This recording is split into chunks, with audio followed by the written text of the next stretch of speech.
What's up everyone? This is Clayton with Catch Ya Outdoors, back at you with another video. Today we're going to be talking about boots. It's the off season for most people, so now's the time and you start looking at your gear, looking at what pieces you might want to upgrade, and boots are a really important one.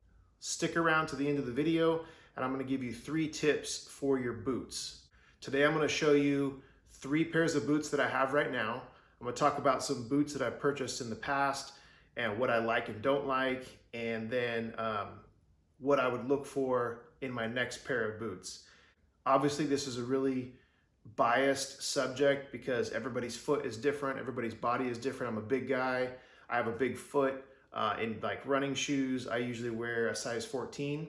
So in boots, size 14s run a little small. I also have a wide foot and I tend to be more of a flat arch. So a lot of dynamics going on. May not be the scenario for you, but hopefully some of these tips will work for you when you're looking for the right boot for you. So before I get into the boots that I have and comparing what I like and I don't like, I want to tell you that I've put in at least 100 miles of hiking on every single one of these pairs that I have. I've done a lot of boots on the ground with them, pun intended, and so I've put the time in and I know what I like and I know what I hate. So the first pair I'm going to show you is the Keen. Not even sure what the submodel of this boot is. I've had these for a while. So pros, this is a really durable boot, and when it says it's waterproof, it's waterproof. I've put it to the test. I've hiked in snow, rain, just nasty mud, and then I've also hiked in extremes in the other direction, heat. We did a hunt a few years ago that I think the temperature was like 107 and we put in 10 miles that day. Absolutely brutal, and I was wearing these boots, and that's when I realized I don't ever want to wear these boots again on a hunt. The first thing that jumps out at you as far as cons go is they're really heavy. And every Keen, this is the second pair of Keens that I've owned. Every pair of Keens that I've had, they're just heavy. They're heavy boots. So when you're doing a moderate hike, or maybe you're just working in them, maybe that wouldn't bother you. Maybe the weight wouldn't bother you, but especially with a bigger foot, I mean, these things weigh a lot.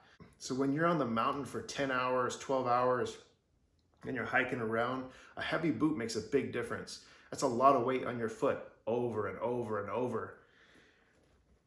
Now this particular model has a moderate sole stiffness, and I want to get into stiffness in a little bit when I get into my tips at the end of the video. So again, stick around for that. So another thing that I don't like is it's a relatively low back. And I know you can get a taller boot if you want to, but I feel like for the weight, these boots should be taller. This is pretty low. So if you're walking in tall grass, you're still going to get a lot of debris falling into your sock if you're not wearing gaiters. So overall, I would rate this boot like a 3 out of 10. This pair of boots is the Under Armour Brow Time. This is the 3rd pair of Under Armour boots that I've bought. Now I will say, for the price, this pair cost me, I believe it was about 120 bucks, and I got them on sale, so it wasn't too bad. As far as price versus comfort, it's a pretty comfortable boot. I've worn this to the snow, just out playing with the family. I've done a lot of hiking in them. What I will tell you is when I bought these, the first major hunt I did, I walked through wet grass, and what was supposed to be a waterproof boot leaked like crazy. So they did not perform as advertised, and I found with Under Armour, they're just junky boots. I hate to say it, sorry Under Armour if you're offended, but make a better product. Just every pair of Under Armour boots I've had, they are comfortable, I will give them that. 9 out of 10 in comfort, but 2 out of 10 in performance. The other thing, this is a pretty spongy sole, so what I found with this pair of boots was I get a lot of fatigue in my foot from the bending of the sole, which leads me to my next pair of boots I want to show you.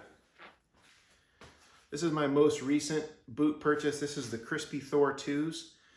Now, this is the absolute best pair of boots I've ever owned, and it's also the boot that made my foot bleed like crazy, like no other boot has. I'll get into that in a second. So first things first, this boot is incredibly light compared to the other 2 pairs that I showed you. It does perform incredibly well. I've walked through creeks, wet grass, snow, rain, you name it, no leaks at all. The performance is top notch. Now this feature is not particular to Crispi, but this is the first pair of boots that I bought that had this feature, and that is the stiffer sole. It's very rigid. I'm putting a lot of pressure on it and I'm only getting that much bend. So what I found when I purchased a rigid sole was I didn't get nearly as much foot fatigue. So when your foot is bending, especially when you're going up and down steep hills, you get a lot of foot fatigue in the arches of your feet with the repetitive bending and stretching of the plantar tendons. Now for me, this boot didn't work for one reason only: it was too small. So I liked the boot. This boot cost me $320 at the time. I think they're a little cheaper now. I bought them about a year and a half ago. I would absolutely buy another pair of Crispis if they had the size that I need. However, they don't. So as I promised, I'm going to give you my 3 tips when you're going to look for a boot, or tips having to do with your current pair of boots. So as I showed you with my Crispis, even if you have the highest quality pair of boots, you have to buy a boot that fits your particular foot.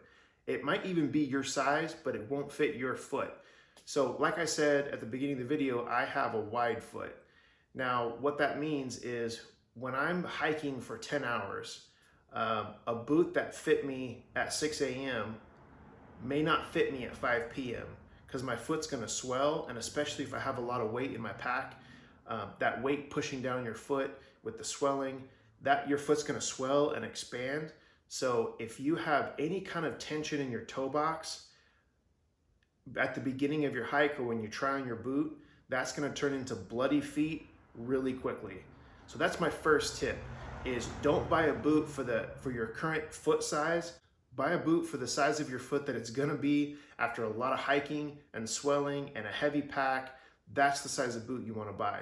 So if your foot tends to be a little bit wide, definitely go buy a wide boot. Size up if you have to. If your toe is just barely touching the end of the toe box, that toe is gonna be slamming the end of the toe box when you're going downhill with 80 pounds on your back. That's the first thing I recommend. The second tip is absolutely get either double layered socks or sock liners.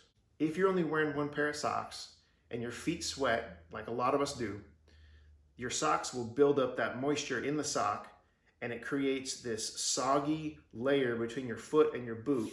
And that friction will create those hot spots that you feel in your heels, on your toes. So you have the combination of friction and moisture, which turns into blisters, skin peeling off. It's just terrible. So what I highly recommend is you get sock liners. And what that is, it's a really thin sock you wear. You put that sock on first, and then you put your hiking sock, your insulated sock or whatever, you put that on over your sock liner, and that creates a slip layer. So instead of that friction being against your foot, it's against your sock liner. And you're gonna cut your blisters and hot spots down tremendously by doing that. The third tip I wanna share is definitely go get wax covered shoelaces. So the shoelaces that come with most boots are slippery when you go to tie. So what that does is when you're lacing your boot up and you pull the part that's over the top of your foot, when you go to pull that tight, when you go to lace up the clips, when you go to hook the laces on the sides of the boots here, you're gonna lose some of that tension here, and then you're gonna get slippage in the heel. But if you have wax covered shoelaces, they grip each other and you don't have that slippage when you go to tie. It's a definite game changer because you want that tension in the right places. You can actually lace your boot to have less tension at the top of the foot and more around the ankle. And then, but having those wax covered laces will allow you to get the friction in the right places and keep it there. So one more thing about fit, when you purchase your boot, make sure you get an insert that's made for your foot. Everybody's foot is a little bit different. So like I said, I have a little bit of a flat foot, a flat arch. So when there's repetitive weight pushing down on my arch over hours and hours of hiking, my plantar will start to stretch and flatten out. So I have to have arch support here. Otherwise it almost feels like the tendons are tearing apart. So I have to have a stiffer arch support. Some people have a really high arch, so it's even more extreme in that case. If you have a high arch, you need that arch support so your arches don't flatten out. So definitely get yourself an insert that's made for your foot. That's part of finding the right fit for your boot.